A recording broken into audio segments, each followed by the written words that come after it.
The floorboards in our bedroom always creaked when the wind came from the east.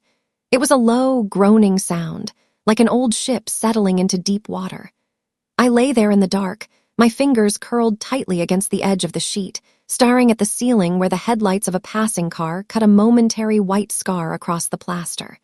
It was exactly 3:14 a.m. Beside me, the mattress was cold. My husband, Aaron, wasn't there. He had been gone for 3 days, supposedly on a site acquisition project in Boston for his family's real estate firm. For 7 years, that was the script. Aaron would pack his leather duffel bag, kiss the top of my head, and tell me that his mother, Eleanor, needed him to lock down a commercial property before the competitors caught wind of the deal. And I, being the supportive wife, would smile, check the oil in his car, and tell him to drive safely. I was a graphic designer. I spent my days hunched over a drawing tablet in our spare room, transforming messy corporate concepts into neat, symmetrical logos. I liked structure. I liked lines that met perfectly at 90-degree angles. I believed that if you built a life with clean lines and honest materials, it would stand up to any storm. But that night, the structure collapsed. It started with a laundry basket. Aaron had left in a rush on Tuesday morning, dropping his gray wool blazer onto the armchair instead of hanging it up. When I lifted it to take it to the dry cleaners, something heavy shifted in the internal pocket. A small, black leather notebook. It wasn't his usual corporate planner. This one was old, frayed at the corners, and bound by a thick rubber band. I shouldn't have opened it, but in a marriage, you think you own the space between the words. You think you have a right to look at the pages your husband leaves behind. I slid the rubber band off. The pages inside weren't filled with property square footages or zoning laws. They were filled with dates, grocery lists, and pediatric appointment reminders. And on the very last page, written in Aaron's distinctive left-handed slant, was a budget. Maple Ridge House, $3,200 Mo. Maya's ballet, $450. Leo's braces, $2,100. We didn't live on Maple Ridge. We lived on Oak Crest, and we didn't have children named Maya or Leo. We had spent 3 years trying to conceive, 3 years of sterile clinic waiting rooms and negative plastic sticks on the bathroom floor, before the doctors told us that some soil simply isn't meant to hold seed. Aaron had held me in the clinic parking lot while I cried, whispering that it was okay, that I was enough for him, that we were a family just as we were. "I don't need a house full of noise, Chloe," he had told me, his thumb rubbing the back of my hand until the skin went pink. "I just need you."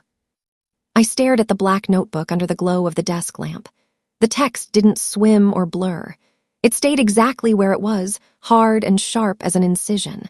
Maya's ballet, Leo's braces. Aaron had a house full of noise.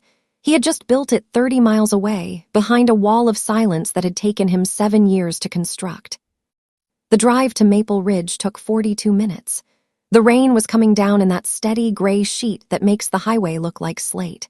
I didn't turn on the radio. The only sound was the rhythmic, offbeat slap of the windshield wipers against the glass, asterisk right, then left, offbeat. It was a sound I usually found comforting, but today it sounded like a clock ticking down to an execution.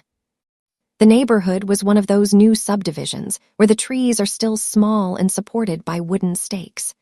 The houses all had identical concrete driveways and manicured lawns that looked like they had been rolled out from the back of a truck. I parked 3 houses down, beneath the shadow of a half-grown maple. Number 114. It was a blue colonial house, the exact shade of blue my father used to call harbor blue. There was a red tricycle tipped over on the grass near the porch. A set of matching plastic lawn chairs sat on the deck, and through the double windows of the living room, I could see a tall floor lamp casting a warm, gold light over a beige sofa. Then the front door opened. A little boy, no older than 5, ran out onto the porch holding a plastic spaceship. He was wearing a red striped shirt and blue sneakers, and behind him, stepping into the damp morning air, was my husband. Aaron was wearing his old flannel shirt, the one with the torn left pocket that he claimed he lost at a construction site 3 years ago. He wasn't rushing. He didn't look like a man under pressure. He reached down, scooped the boy up into his arms, and spun him around until the child laughed, a bright, hiccuping sound that carried down the quiet street. A woman followed them out. She was blonde, thin-shouldered, wearing a gray knitted cardigan that looked soft enough to sink into. She handed Aaron a travel mug. He took it, kissed her cheek, not the quick, performative kiss he gave me before a business trip, but a lingering, familiar press of his lips against her jawline. I sat in my car, my hands gripped so hard around the steering wheel that the leather creaked. My breathing stayed level. 7 years of design work had trained me to look at chaos and find the layout, to find the logic. The layout was simple. Aaron had an anniversary in June with me and an anniversary in October with her. He bought groceries on Mondays for our kitchen and on Thursdays for theirs. He was a contractor of deception, reinforcing the beams of this second life, while the foundation of our marriage rotted beneath our feet. The woman smiled at him as he walked down the steps toward his truck. The white pickup with the silver toolbox bolted to the bed. The truck he told me he kept at the firm's warehouse because the city garage charges too much for overnight parking. I turned the key in my ignition. I didn't confront him. I didn't scream or drive into their neat little grass yard. If I did that, the noise would give him warning. It would let him call his mother, Eleanor, and let their corporate lawyers draft a narrative before I could even find my bearings. I put the car in reverse, backed out quietly beneath the maple tree, and drove toward downtown. The office of Vance and Associates sat on the second floor of a brick building near the courthouse. It smelled like old paper, black coffee, and the particular stillness that comes from having read 1,000 stories that ended badly. Margaret Vance didn't look like a high-stakes divorce attorney.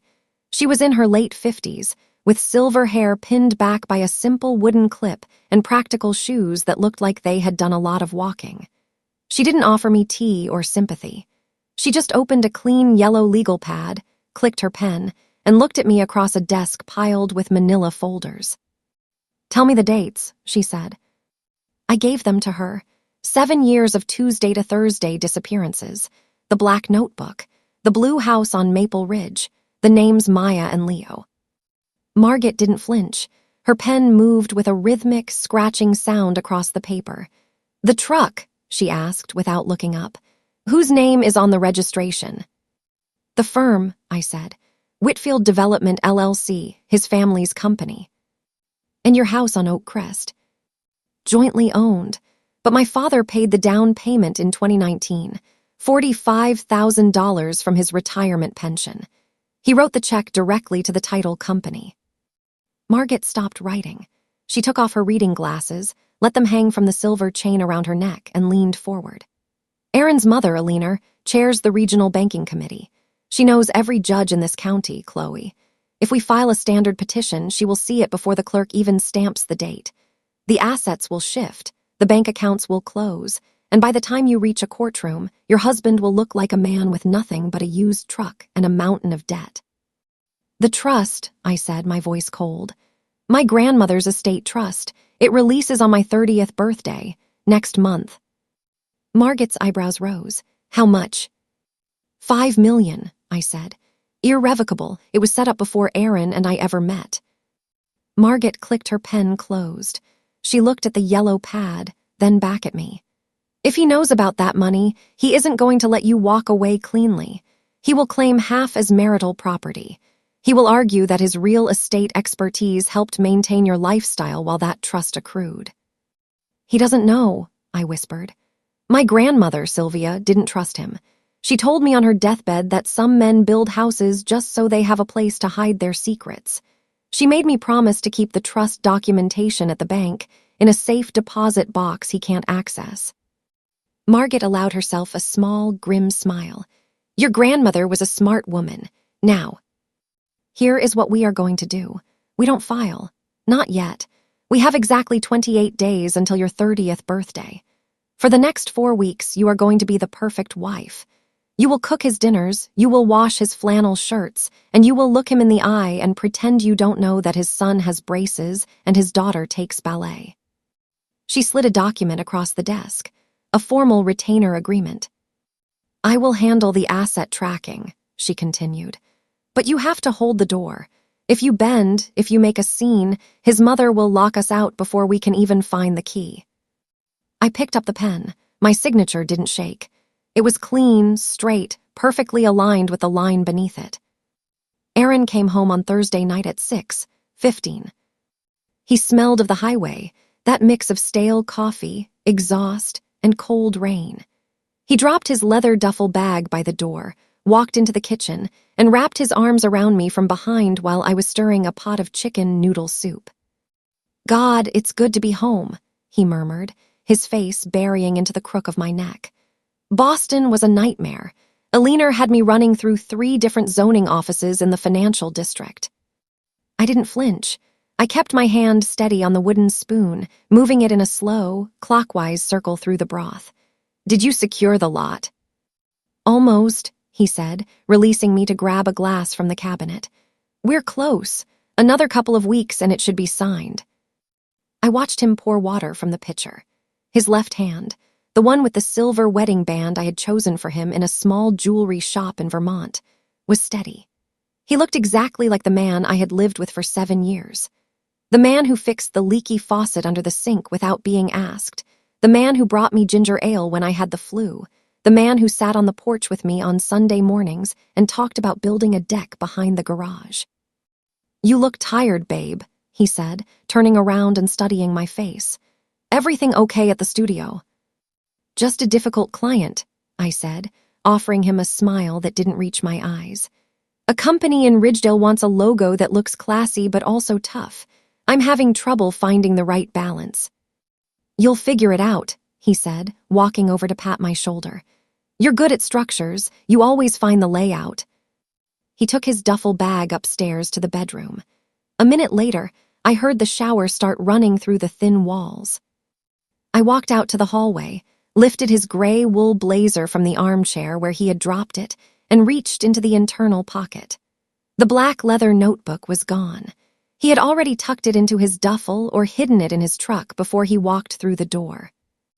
I went back to the kitchen, turned down the heat under the soup, and sat down at the table. Under the table, where he couldn't see, my knees were pulled tightly against my chest. I began to count. Not the seconds, but the days. 27 days until my birthday. 27 days of chicken noodle soup, small talk about zoning laws, and the smell of his lavender hand cream on our pillows. I could do 27 days. I had spent 7 years building a life on a lie. I could spend 4 weeks building the trap to dismantle it. The hardest part wasn't the silence. It was his predictability. Over the next 2 weeks, I watched Aaron execute his life with the precision of a master builder. On Monday nights, he would sit at our mahogany dining table, reviewing blueprints for Whitfield development, sipping the black coffee I made for him. On Tuesday mornings, his alarm would chime at precisely 5:30 a.m. He would pull on his crisp linen shirt, kiss my forehead while I pretended to sleep, and walk out the door to spend 3 days 30 miles away with the woman in the gray knitted cardigan. I didn't waste those days crying. I used them to inventory our life. Margaret Vance had given me a checklist. "Every statement, Chloe," she had instructed during our weekly Tuesday noon calls. "Every bank transfer, every line item under Whitfield development that has his name on it. If his mother is shifting money, she's leaving footprints. We just need to collect them before they sweep the floor." Because Aaron was a junior acquisition manager at the firm, he had a laptop provided by Whitfield Development. He usually kept it locked in his leather briefcase, but on Friday afternoons, he had a habit of leaving it open on the kitchen island while he went out to the garage to check the oil in his truck. It was a small window, 15 minutes at most. On the second Friday after my discovery, the garage door clicked shut, and I stepped into the kitchen. My hands were cold, but my fingers didn't shake as I approached the laptop. The screen was open to an internal ledger for a subsidiary company called Asterisk Harbor Properties LLC Asterisk.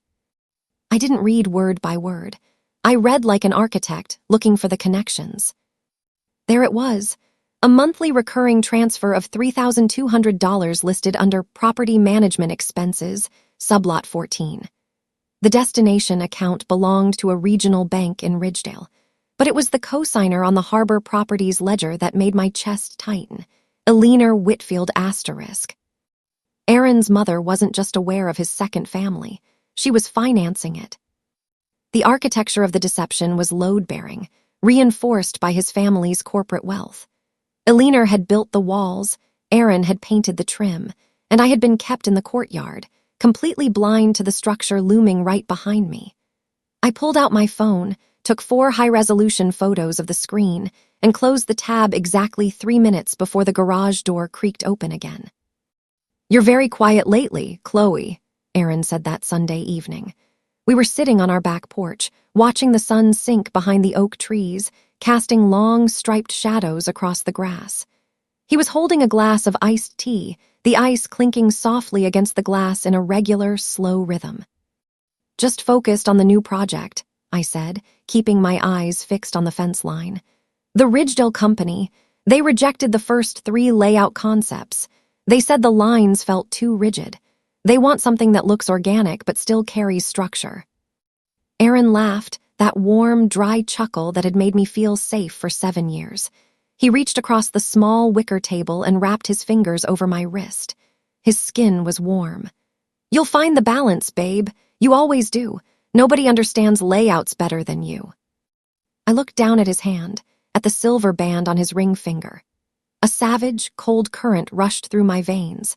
The man sitting next to me had stood in a blue colonial house 48 hours ago, spinning a little boy in a red striped shirt until he laughed. He had sat at a different wicker table, drank tea from a different glass, and probably told a different woman that she was the only thing he needed. "Aaron," I said softly, testing the boundary, "what do you think makes a structure hold up during a heavy storm?"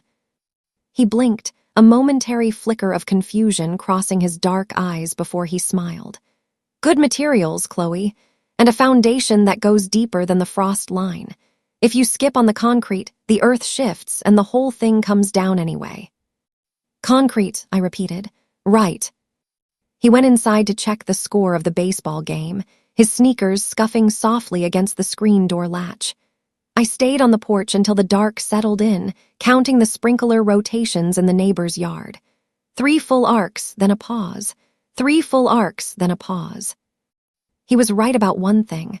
When the earth shifts, the structure comes down. He just didn't realize that I was the one digging out the concrete beneath his feet. The 3rd week was when the tension began to leak through the plaster. On Wednesday afternoon, while Aaron was supposedly in Boston, my phone buzzed with an unknown number. I answered it at my design desk, the stylus poised over an unfinished logo vector. "Chloe." The voice was female, high-pitched, and laced with an edge of controlled panic. It wasn't the woman from the blue house. It was Kelsey, Aaron's younger sister, the one who lived in Columbus and only called us when she needed Eleanor's help with her car payments. "Kelsey, is everything okay?" I don't know," she stammered, the sound of traffic heavy in the background. "I was at a cafe in Ridgedale this morning near the medical plaza and I thought I saw Aaron's truck, the white one with the silver toolbox, but when I called his work phone, it went straight to voicemail. Then Mom called me and told me to stay out of Ridgedale." She sounded angry, Chloe, really angry. "Do you know if he's actually in Boston?" My stomach dropped, but my voice stayed clinical, flat as slate. "He's on an acquisition site, Kelsey. Your mother has him on a very tight schedule this month. He's probably just in closed meetings." "Right," she said, though she didn't sound convinced. "It's just, Mom was so weird about it. She told me if I mentioned seeing his truck to anyone, she wouldn't help me with the lease termination on my apartment. It doesn't make sense." "Don't worry about it," I said, my fingers clenching around the plastic stylus until the casing creaked. "You know how Eleanor is about corporate privacy during a property acquisition. She doesn't want any rumors leaking to competitors." "Yeah, I guess." After she hung up, I sat in the silent room for 10 minutes, staring at the gray screen of my drawing tablet. The seams were starting to fray. Kelsey had spotted the white truck. Eleanor was scramble-building walls to protect her son's secret, threatening her own daughter to keep the architecture intact. I called Margaret Vance immediately. "They're getting sloppy," I said without preamble. Eleanor is actively covering his tracks, localizing him away from Ridgedale. His sister almost caught him. Good, Margaret replied, her voice steady as a ledger sheet. A panic makes people move money quickly. That's exactly what we want. I pulled the corporate registry for Harbor Properties this morning, Chloe. Eleanor just assigned Aaron as the primary managing agent for Sublot 14, effective the 1st of next month. She's trying to formalize his income stream from that property before your birthday. Why? Because if it's corporate income from a family legacy estate, she thinks it shields him from a marital asset division if things ever blow up. She's smart, but she's old money. She thinks the courts still respect a family trust ledger over an extracted bank statement. Margaret paused, a slow scratch of a pen audible over the line. We have 9 days left, Chloe. Keep the soup hot. Keep the bed made. Let them think the roof is perfectly secure. On Friday night, Aaron didn't come home at 6:15. By 8:00 p.m., the kitchen was dark except for the small amber light above the stove. The chicken breast I had roasted was cooling on a porcelain platter, the juices congealing into a dull white ring around the edge. By 10:00 p.m., his truck still hadn't turned onto Oak Crest. I sat on the living room sofa, my laptop open on my lap, pretending to adjust color gradients for the Ridgedale logo. My phone sat face up on the cushion beside me. At 10:42 p.m., it lit up. Aaron. Chloe, babe, I'm so sorry. His voice came through the speaker, thick with exhaustion and something that sounded like dawning terror. The rain up near the gap caused a mudslide on Route 11. The highway patrol has the whole northern pass blocked off. I'm stuck at a motel near the state line. I leaned my head back against the sofa cushion, staring at the white scar on the plaster ceiling. Route 11 didn't go to Boston. Route 11 was the back road that connected Ridgedale to the Northern Valley. He had gotten stuck leaving her asterisk house, trapped by the literal shifting of the earth. Are you safe? I asked, my voice dropping into that soft, rehearsed tone of the supportive wife. Yeah, he said, clearing his throat. I heard the distinct rustle of heavy motel curtains through the line. Just tired. The room is tiny and the heater sounds like a chainsaw, but I'll be home first thing in the morning. I'll leave the porch light on for you, I whispered. Thanks, babe, I love you. I know, I said, and then I hung up before he could say it again. I didn't turn off the amber light above the stove. I walked upstairs to our bedroom, pulled his old gray blazer from the armchair, and buried my face into the wool fabric. It didn't smell like dry cleaning or Boston zoning offices. It smelled of vanilla and oat milk perfume, the sweet, cloying scent that stays in a gray knitted cardigan when two people hold each other tight in a blue house next to a red tricycle. The breakdown didn't happen with tears. It happened in my jaw, the muscles clenching so tightly that a sharp, hot ache bloomed behind my ears. I walked to the bathroom, opened the bottom drawer, and found the small plastic box where I kept the old clinic documents, the ones that listed our failed attempts to start a family, the appointments he had missed because of urgent property acquisitions. He hadn't been too busy for a family. He had just decided that my body wasn't the one worth waiting for. He had left me in the quiet of an empty house while he built a noisy legacy 30 miles away with my father's down payment money. I took the plastic box, carried it downstairs to the basement, and tucked it behind the old water heater where the darkness was absolute. 9 days, I told myself, my voice flat as concrete. Just 9 days. The final weekend before my 30th birthday felt like a funeral where nobody had died yet. Aaron was overly attentive. He brought me flowers on Saturday morning, yellow roses, the ones he knew I liked, and spent 3 hours out in the yard clearing dead branches from the oak trees. He looked frantic, his movements fast and jagged, like a man trying to finish a project before the inspector arrives. On Sunday morning, his mother, Eleanor, called the house phone. She didn't ask to speak to Aaron. She asked for me. Chloe, dear, her voice came through the wire like cold silk, polished and completely empty of warmth. I was just thinking about your birthday next week. 30th is a big milestone. I've booked a private room at the country club for Thursday evening. Just family. Richard and I want to celebrate you properly. I held the receiver against my ear, my eyes fixed on the small terracotta pot of basil sitting on the kitchen windowsill. The leaves were leggy, turning yellow at the tips from a lack of sun. "That's very kind of you, Eleanor," I said, my voice perfectly aligned with the layout she expected. "A private room sounds perfect." "Good," she said, a quick, satisfied click of her tongue. "Aaron has been working so hard this season, and I think it would be good for both of you to have a proper family dinner. We need to ensure the future is secure, Chloe. Structures require maintenance." "Yes," I said, looking out the window as Aaron hauled a heavy oak log toward the woodpile. "They certainly do." After she hung up, I walked out to the porch. The wind was coming from the east again, low and groaning through the eaves of the house. Aaron wiped the sweat from his forehead with the back of his flannel sleeve and looked up at me, his face dark against the gold autumn light. "Everything okay with Mom?" he shouted over the wind.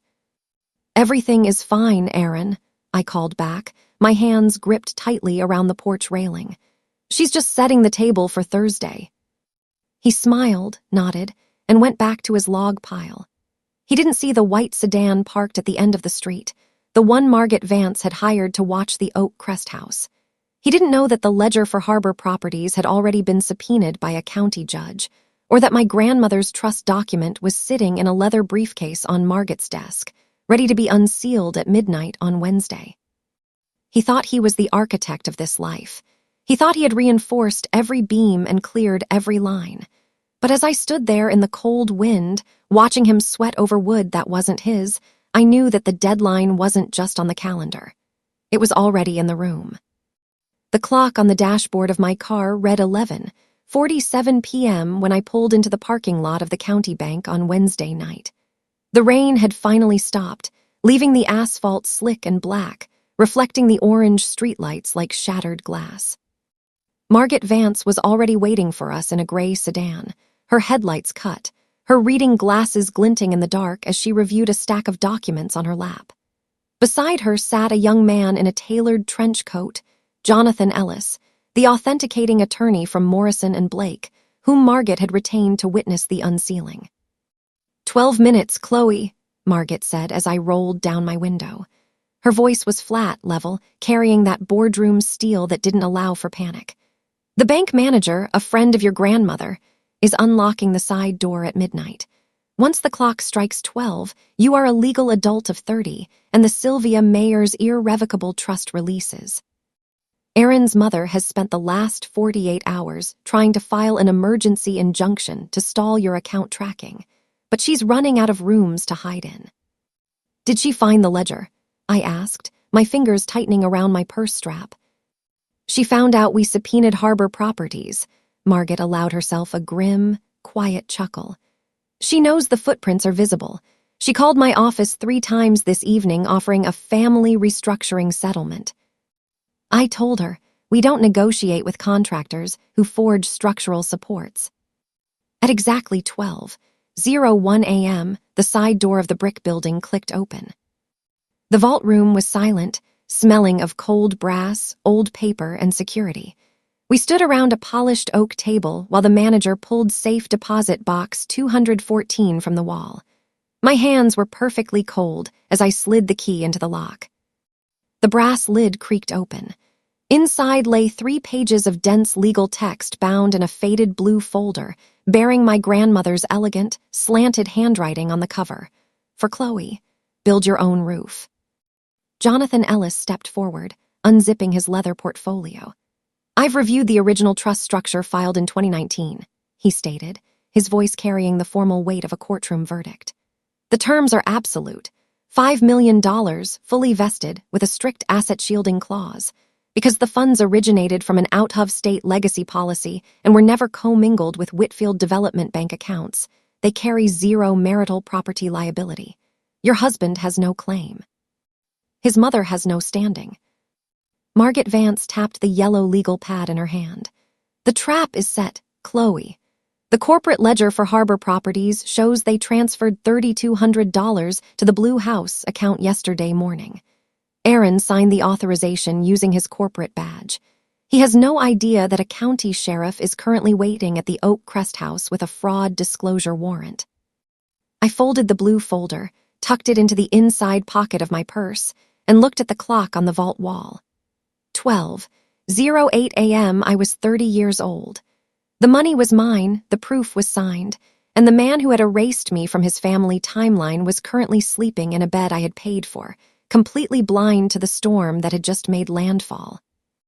I arrived back at our house on Oak Crest at 1:15 a.m. The porch light was casting a long, amber rectangle across the wet grass.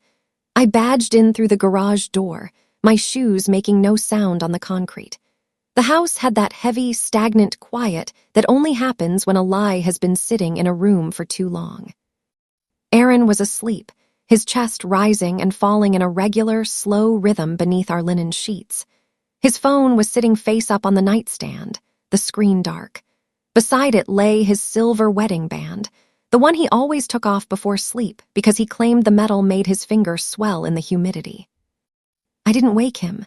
I walked down to the basement, pulled the plastic box of clinic documents from behind the water heater, and set it directly on the kitchen island.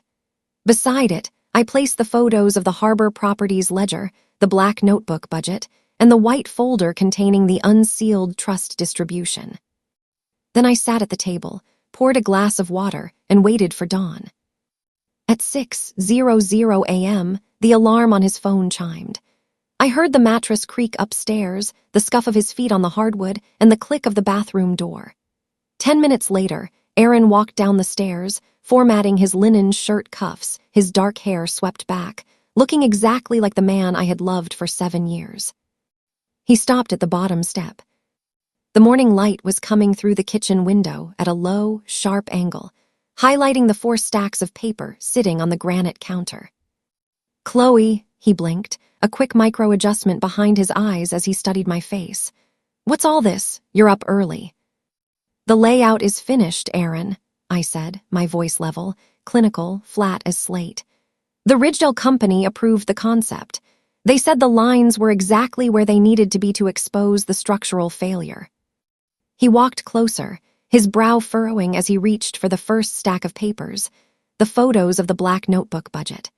I watched the color drain from his face, not all at once, but in waves, starting from his jawline and moving up to his temples until his skin looked like old paper. Where did you get this?" he stammered, his left hand dropping to the edge of the counter to steady himself. "Maple Ridge," I said. "Number 114, the colonial house with the red tricycle on the lawn, Maya's ballet, Leo's braces, the white truck with the silver toolbox that you keep at the warehouse because of parking fees." Aaron opened his mouth, closed it, then opened it again. The polished, reasonable face he had practiced for 7 years completely fractured, leaving behind something raw, desperate, and small. "Chloe, listen to me. I can explain. It's not what you think." "I think you're a contractor of deception, Aaron," I said, standing up from the table. "I think you built a house full of noise 30 miles away using my father's $45,000 down payment pension, while you told me that my body wasn't worth waiting for in sterile clinic rooms." "No," he stepped toward me, his hands reaching out, warm, rehearsed, trying to find the wrist grip he used on Sunday afternoons. "That's not fair. I love you. I never stopped loving you. Maya and Leo, they were an accident, Chloe. It happened before we." "Maya is 6. I cut him off, my voice dropping an octave, carrying the heavy concrete weight of the vault room. "You've been authoring this script for 7 years. Your mother, Eleanor, has been financing it through Harbor Properties. She's been transferring $3,200 a month to shield your income. I have the ledger, Aaron. I have the co-signatures. And as of midnight, I have the $5 million estate trust your mother tried to stall."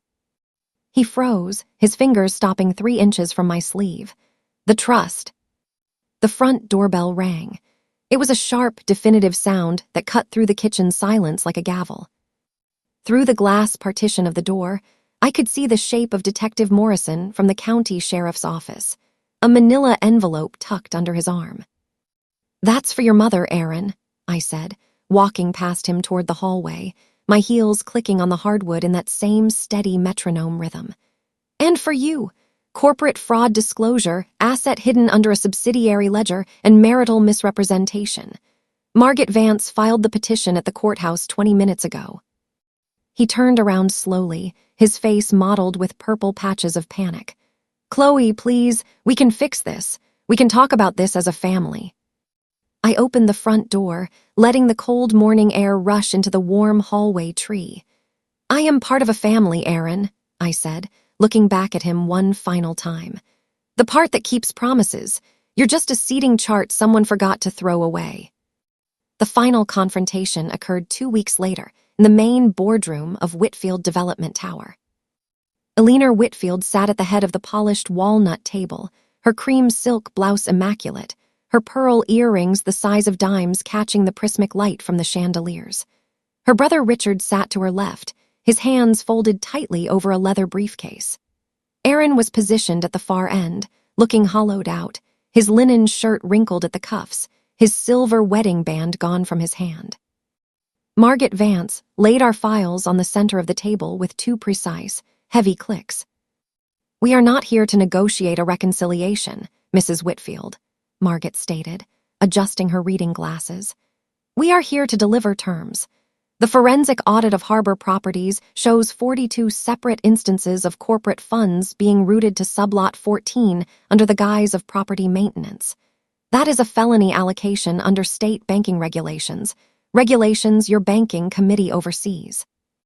Eleanor didn't flinch. Her chin lifted, her hospitality smile hardening into ceramic contempt. My son made a private mistake, Ms. Vance. Working families have complications. Chloe understands the value of legacy. She wouldn't want to destroy a 3-generation real estate firm over a marital dispute. Chloe doesn't have a firm, Eleanor. I spoke from my seat, keeping my eyes fixed on her Cartier bracelet.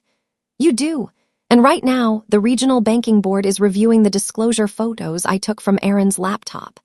Jim Henderson, your primary investment partner, pulled out of the Oak Ridge project this morning.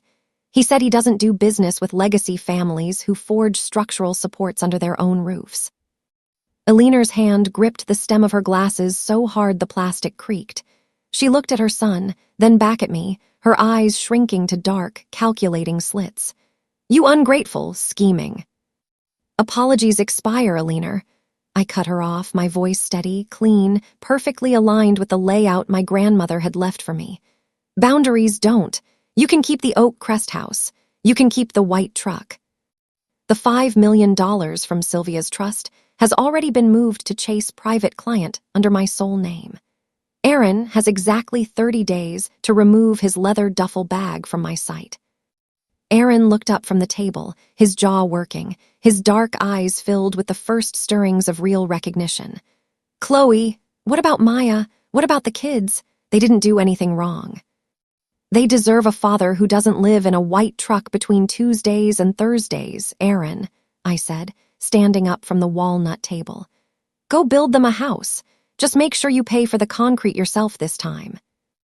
I walked out of the boardroom, my leather portfolio tucked under my arm, Jonathan Ellis holding the revolving door open for me as I reached the Manhattan sunlight. The noise of the city hit my face. Horns, footsteps, traffic. A beautiful, chaotic, honest noise that didn't need a script to justify its space. 6 months later, the floorboards in my new apartment didn't creak when the wind came from the east. It was a 1-bedroom pre-war building in Brooklyn Heights, with high ceilings, a brick fireplace that worked, and a view of the bridge that looked like a sketch drawn with a clean, silver pencil. The walls were painted pale green, the color of sage. I sat at my design desk, the stylus poised over a new logo for a sustainable development firm in Columbus. They wanted something bold, something that looked like it could hold up to a heavy storm. I drew a single, straight line, met it at a perfect 90-degree angle, and smiled. My phone buzzed on the desk at exactly noon, Tuesday.